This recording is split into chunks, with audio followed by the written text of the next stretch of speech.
सहनाववतु सहनौ भुनक्तु सह वीर्यं करवावहै तेजस्विनावधीतमस्तु मा विद्विषावहै। ओम शांति शांति शांति। वैदिक जीवन पद्धति में हम चर्चा कर रहे हैं एक सत्पुत्र का आचरण, एक सुपुत्र का आचरण कैसा होना चाहिए। इस पे काफी चर्चा हो चुकी है, परंतु कुछ संदर्भों में हमको बार बार चर्चा करनी चाहिए, बार बार उसका गुणगान करना चाहिए, ताकि वह संस्कार हमारे अंदर बैठ जाए। और वह संस्कार जब बैठ जाता है तो फिर हम वैसे आचरण करने के लिए प्रयास भी करते हैं। जब तक किसी भी संदर्भ में किसी भी व्यक्ति, किसी भी वस्तु, किसी भी स्थान के प्रति हमको जानकारी नहीं होगी, ज्ञान नहीं होगा, नॉलेज नहीं होगी, तब तक उसका हम सम्मान भी बहुत कम करते हैं और उसके प्रति जागरूक भी कम होते हैं, उसके प्रति श्रद्धा भी कम होती है, उसके प्रति जो एक आकर्षण है वो भी कम होता है। इसलिए आज के युग में लोग गलत गलत चीजों का इतना जो है वो अंग्रेजी में क्या बोलते हैं, ग्लैमर पैदा करते हैं, इतना उसको जो है महिमा मंडित करते हैं, या इतना उसको आकर्षण उसके प्रति इतना पैदा कर देते हैं कि वो लोग समझते नहीं है कि इसका क्या जो है लाभ होगा, क्या हानि होगी।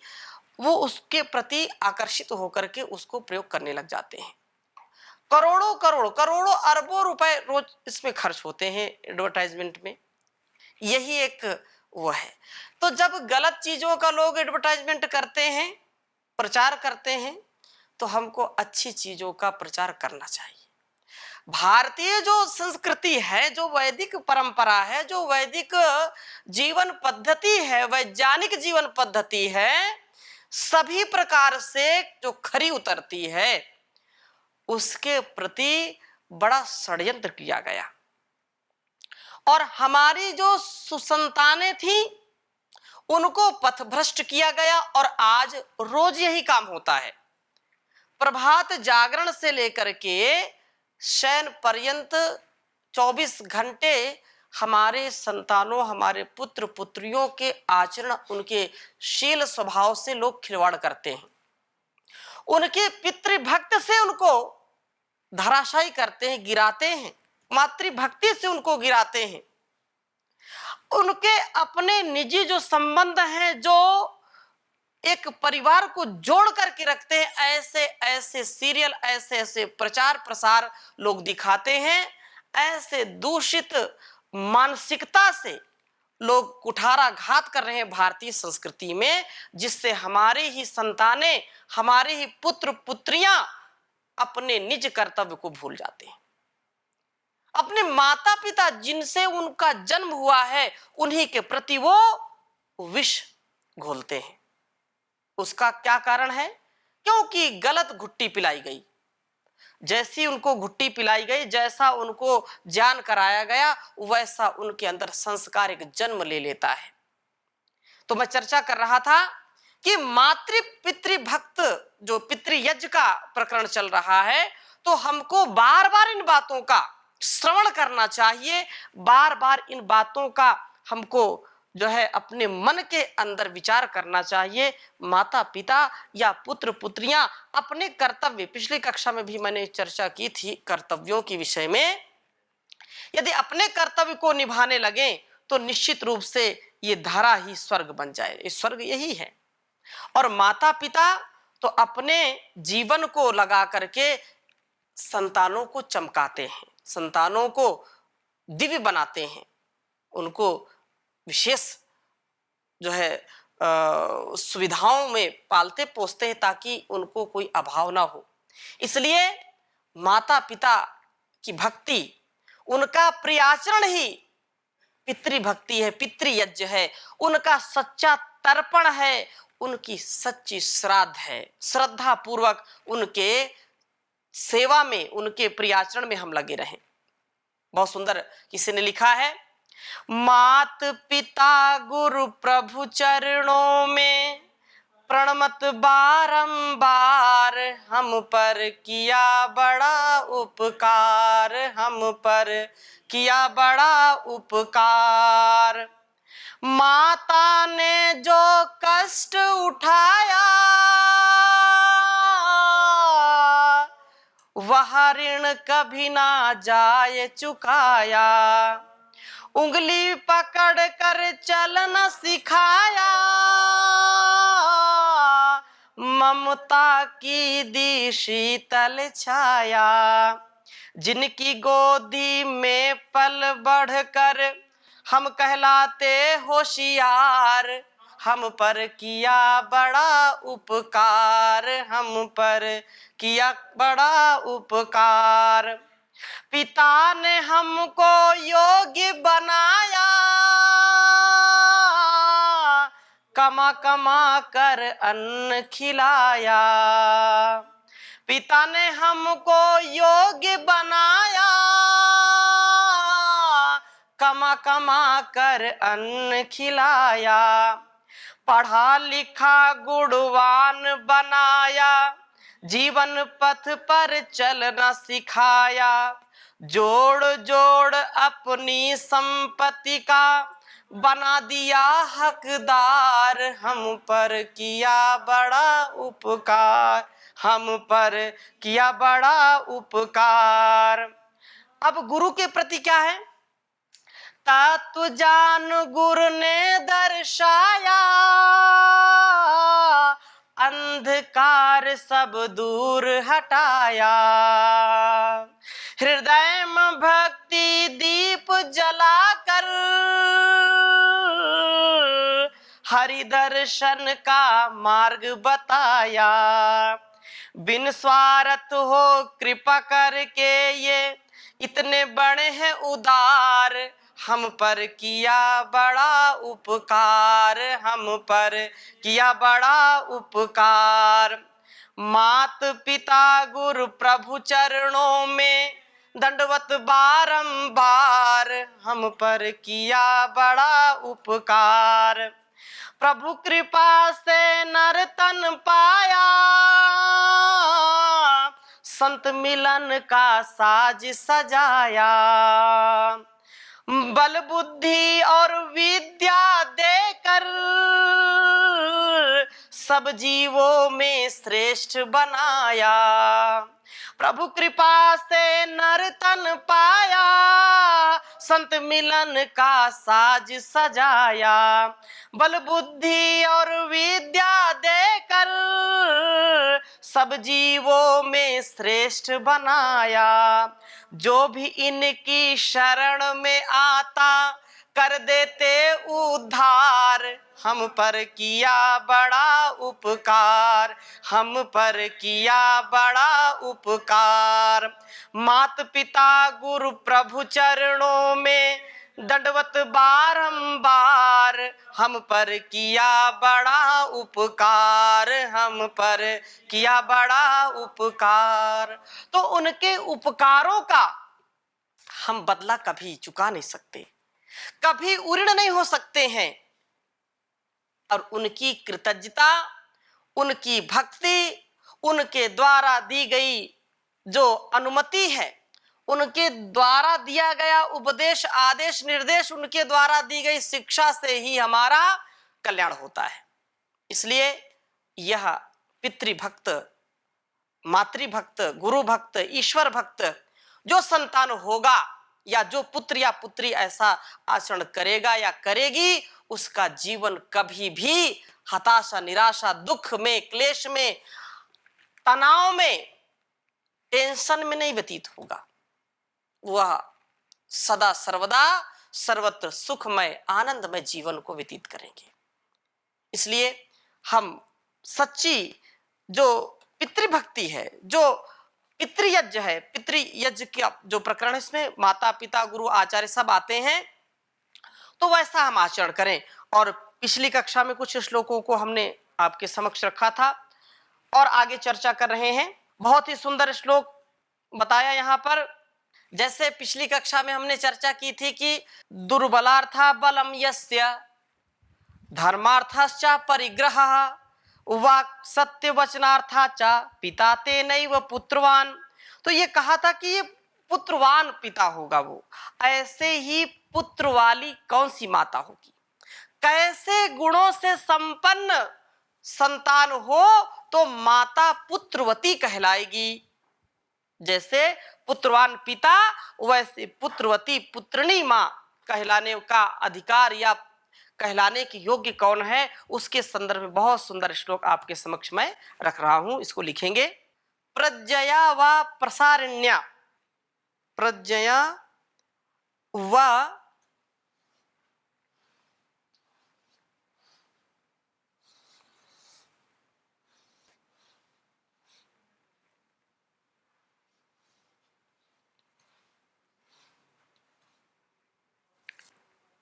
प्रसारिण्या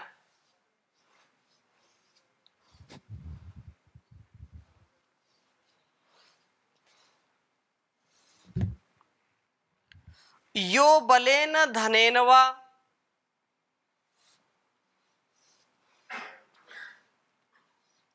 यो बलेन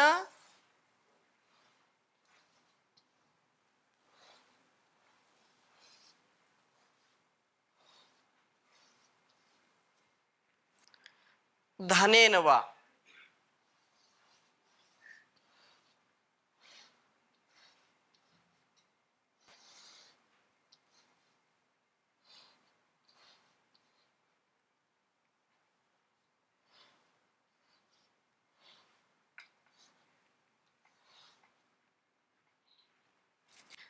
धुरम वहति गोत्रस्य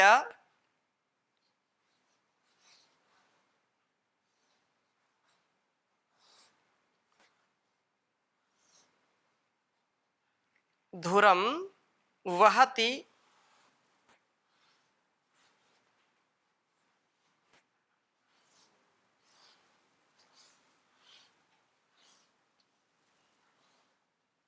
धुरम वहति गोत्रस्य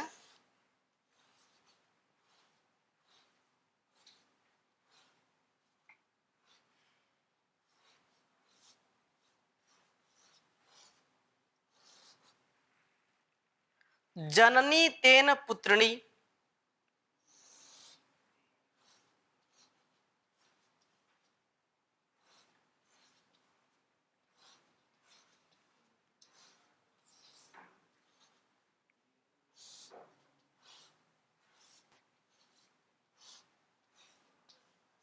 जननी तेन पुत्रिणी।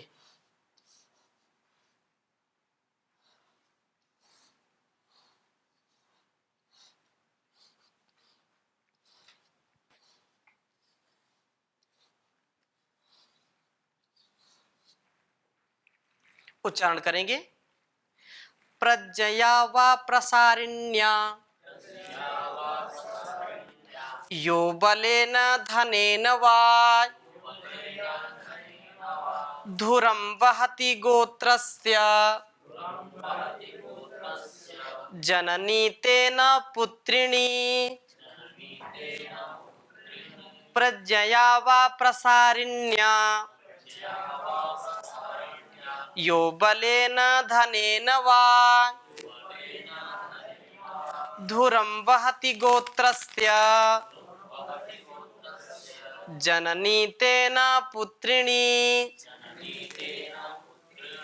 बहुत सुंदर बात कही कि अपने श्रेष्ठ विस्तृत बुद्धि के द्वारा, अपने श्रेष्ठ बुद्धि अथवा प्रज्ञा, प्रज्ञा यहां तृतीय विभक्ति प्रज्ञया, अपने प्रज्ञया व प्रसारिण्या, कैसी प्रज्ञा जो विस्तृत है, जो संकीर्ण नहीं है, जो संकुचित बुद्धि वाला नहीं है, जो विस्तारित बुद्धि वाला है, जो सर्वथा सर्वदा सर्वत्र उदार बुद्धि वाला है।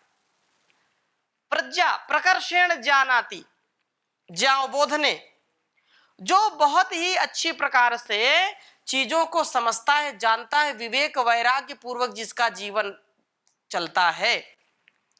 तो कहा कि अपने श्रेष्ठ विस्तृत बुद्धि के द्वारा या यश के द्वारा तथा बलेन धनेन वा, अपने बुद्धि बल के द्वारा अथवा ज्ञान के बल के द्वारा, धन बल के द्वारा, यो बलेन धनेन वा, जो विशेष जो बुद्धि वाला है, कौन सी? जो विस्तृत बुद्धि वाला, श्रेष्ठतमा बुद्धि है, जिसकी प्रज्ञा है, और जो यश कीर्ति वाला, सर्वथा जो सब जगह, क्योंकि जिसकी कीर्ति है, यश कीर्ति सजीवती, जिसका संसार में यश होता है, कीर्ति होती है, वही समझ लो जी रहा है। यश कीर्ति सजीवती, चारों ओर जिसके सद्गुणों सदकर्मों का उद्घोष हो रहा है, वही समझ लो जी रहा है। नहीं तो जिसका अपयश है, अपयश मृत्यु है।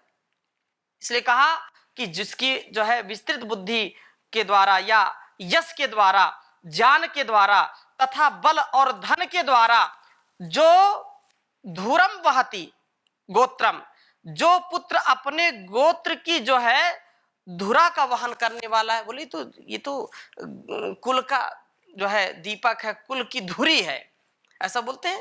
ये तो घर की धुरी है, क्योंकि किसी वाहन में जो चलता है, वाहन पहियों को चलाता है, उसके बीच में बोलते हैं, उसको धुरी बोलते, धुरा बोलते हैं, धुरा। और उसको अंग्रेजी में क्या बोलते हैं? एक्सल बोलते हैं, और संस्कृत में उसको जो है अक्ष बोलते हैं। तो जो है ये अपने पृथ्वी किस धुरी पर घूमती है, किस अक्षांश या अक्ष बोलते हैं ना, उसको अक्ष बोलते हैं। तो इस संसार में अलग अलग दृष्टिकोण से अपने अपने जो अक्ष में, अपने अपनी जो धुरी में ठीक काम करते हैं। वो समझो कि जैसे पुत्र हैं जो अपने कुल का जो धुरी बना हुआ है, जो कुल का क्या बना है? धुरी बना है।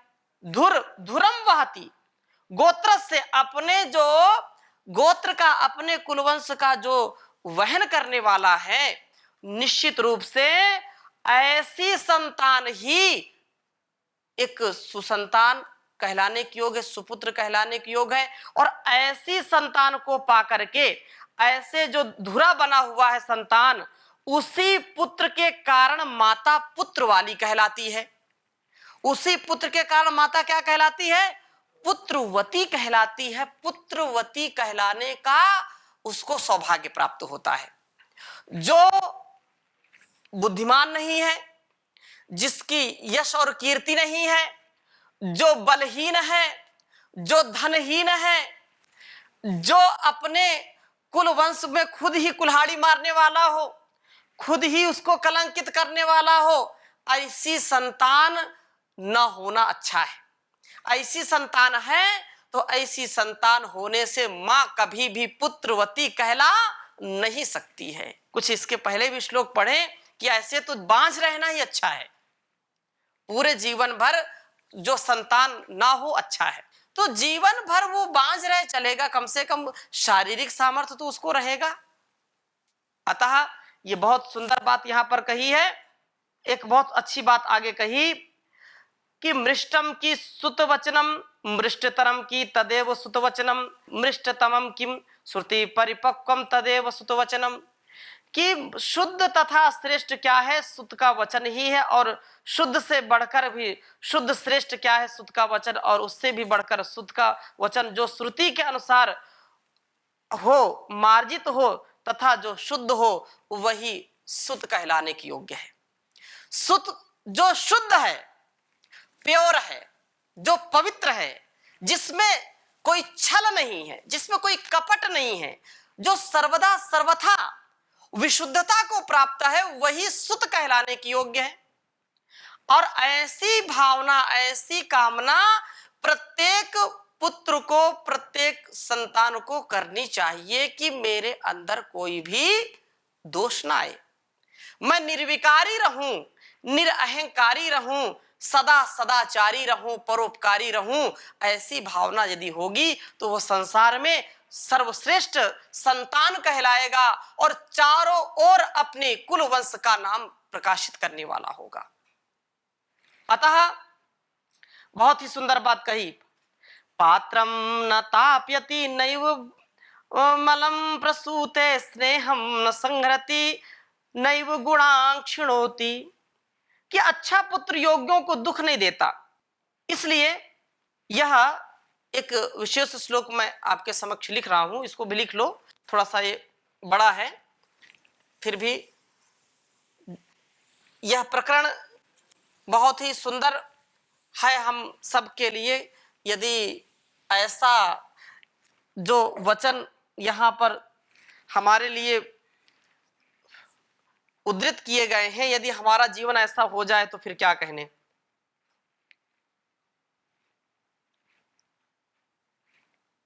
पात्रम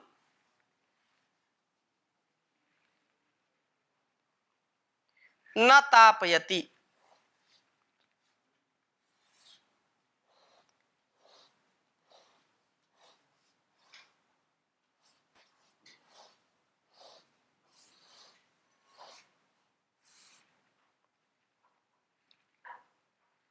नैव मलम प्रसूते,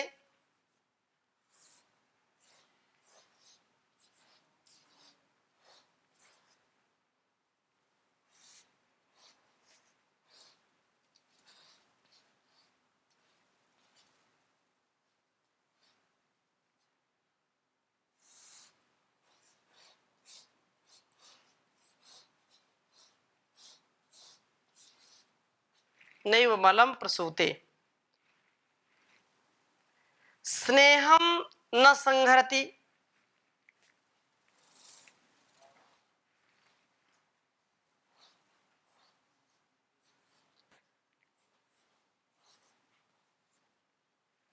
स्नेहम न संहरति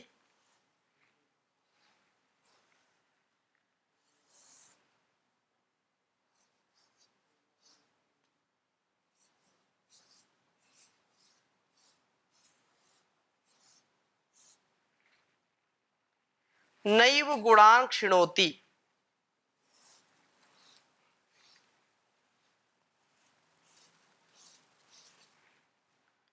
गुणान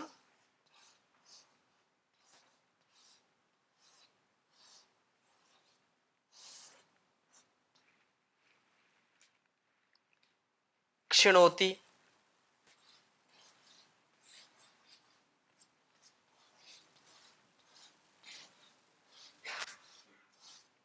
तो ये मैं श्लोक का एक भाग लिख रहा हूं, शेष चर्चा मैं आगे करूंगा। पात्रम न तापयति नैव मलं प्रसूते स्नेहम न संहरति नैव गुणां क्षिणोति। ये कहा कि अच्छा पुत्र योग्यों को दुख नहीं देता और न मल को उत्पन्न होने देता है, स्नेह का भी संहार नहीं करता, गुणों को भी क्षीण नहीं करता है। अर्थात माता पिता गुरु आचार्य से जो उसको संस्कार मिलता है, अंतिम श्वास तक उसको वो वैसा ही निर्वहन करता है। तो कार्यम व साधेयम देहम व पातेयम, उसका ये मंत्र, उसका ये मूल उद्देश्य रहता है कि मैं रहूं या ना रहूं, मेरे माता पिता, मेरे कुल वंश का नाम रोशन होना चाहिए। ये एक अच्छी संतान का, सुपुत्र का गौरव है और ऐसे गौरव को जीने वाले बिरले लोग होते हैं। तो ये क्योंकि समय कम है इसलिए मैंने श्लोक का आधा अंश लिखा है, शेष अगली कक्षा में पूरा श्लोक हम आपके समक्ष रखेंगे। तब तक हम और इस पर स्वाध्याय करें, जो बातें सुनी है चिंतन करें। आज की कक्षा को यहीं पर विराम देते हैं। ओम शांति शांति शांति।